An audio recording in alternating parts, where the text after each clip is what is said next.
All right, so as I said, we live in what's called the local group.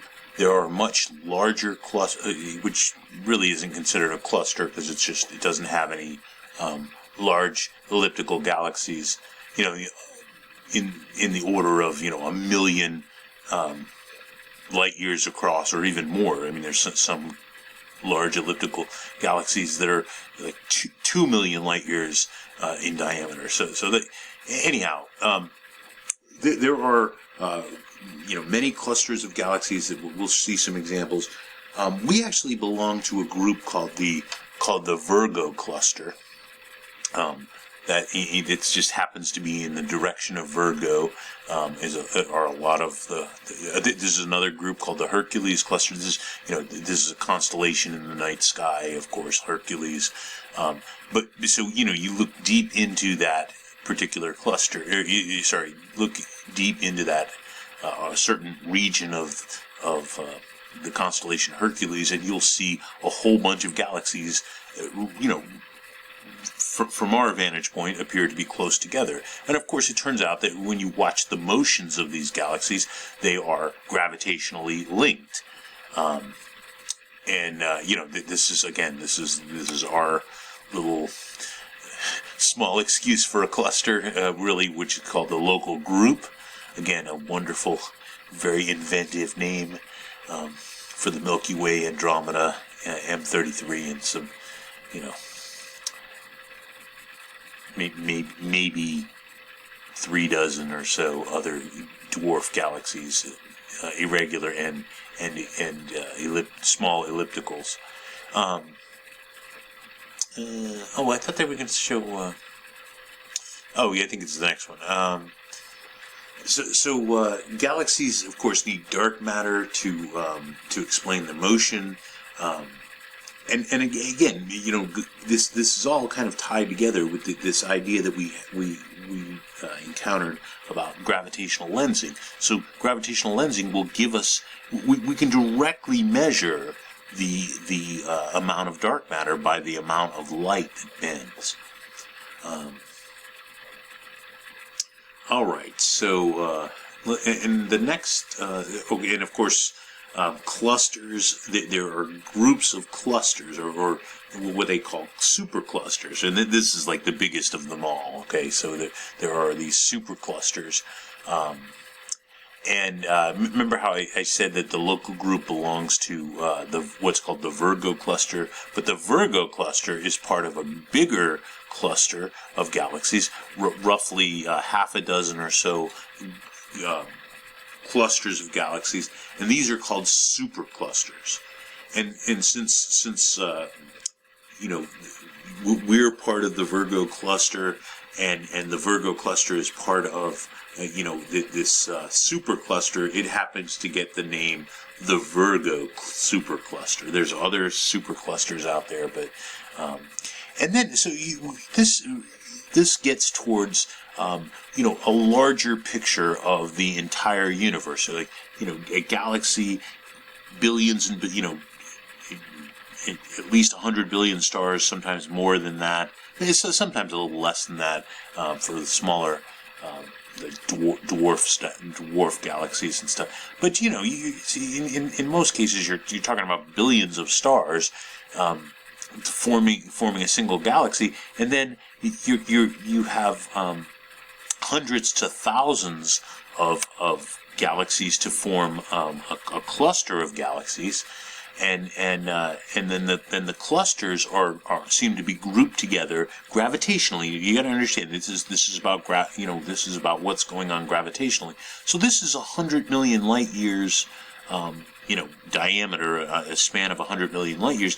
As far as the universe is concerned, that's actually not that big of a distance. Of course, that's huge, right? It encompasses our entire galaxy, all the other clusters that are part of the Virgo supercluster. But you're not even going out 1 billion light years out into the universe, and of course, you can go out as far as 13 0.7 billion light years, right, in any direction. So there's lots of these. This is just our local one. The local supercluster. It's not. Remember, that's different than the local group. All right, so that's just giving you just kind of a sense of.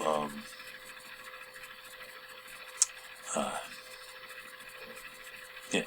All right. So. And of course, all right. I'm sorry. I meant to. I think I implied that the local group was in this. The Virgo. There's actually a Virgo cluster. So sorry about that. I think I misspoke earlier. The local group is a small cluster that's part of what's called the Virgo supercluster. And it's the reason it's called the Virgo supercluster is all the other galaxies, the other clusters of galaxies seem to be centered around the Virgo cluster. So it's called the Virgo supercluster. All right. So then you get this bigger picture of the universe, and these clusters are basically like little strings or filaments. Like if you take a slice of the universe in any direction, and there are superclusters, spaced in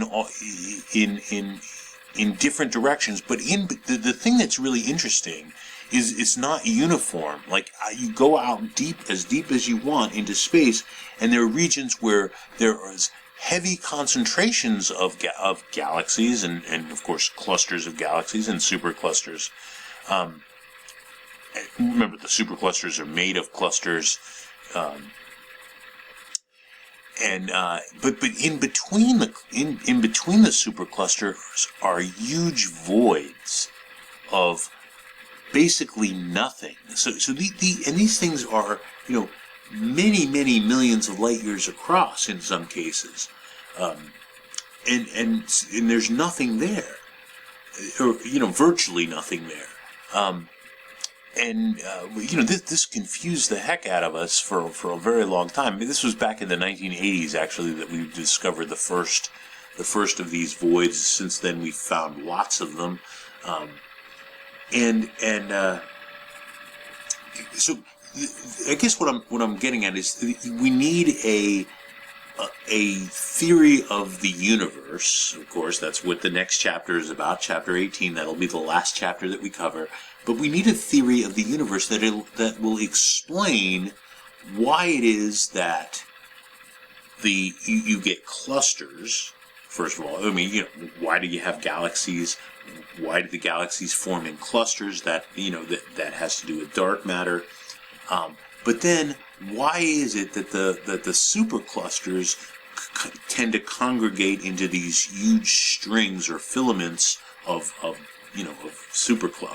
superclusters of galaxies, and then there's regions where there's nothing, with huge three-dimensional spaces of literally nothing, and they're all sorts of weird shapes. That they're not spherical or anything like that. They're just bizarre, shapes of these giant voids. And we need a theory of the universe, a theory of the origin of the universe that will account for that. And of course, that's really what the Big Bang does for us. The theory of the creation of the universe. Right? So that wasn't always I know I'm getting into chapter 18 a little bit, but that theory, the theory of the Big Bang theory, as it's called, was certainly not the first theory of the universe. And the thing that we like about the Big Bang is it can explain a lot of what we see. There are some things that are not explained right now. We will certainly get into that. All right, so that is the end of chapter 17. Alien galaxies, if you will. So not chapter 16 was all about our galaxy, the Milky Way, and then now we've gone from individual galaxies to clusters of galaxies to superclusters of galaxies, and then filaments or strings of superclusters that is somehow spaced out. There's spacing in between the superclusters, and there are these regions called voids. All right, so that's like the big picture of the universe. All right.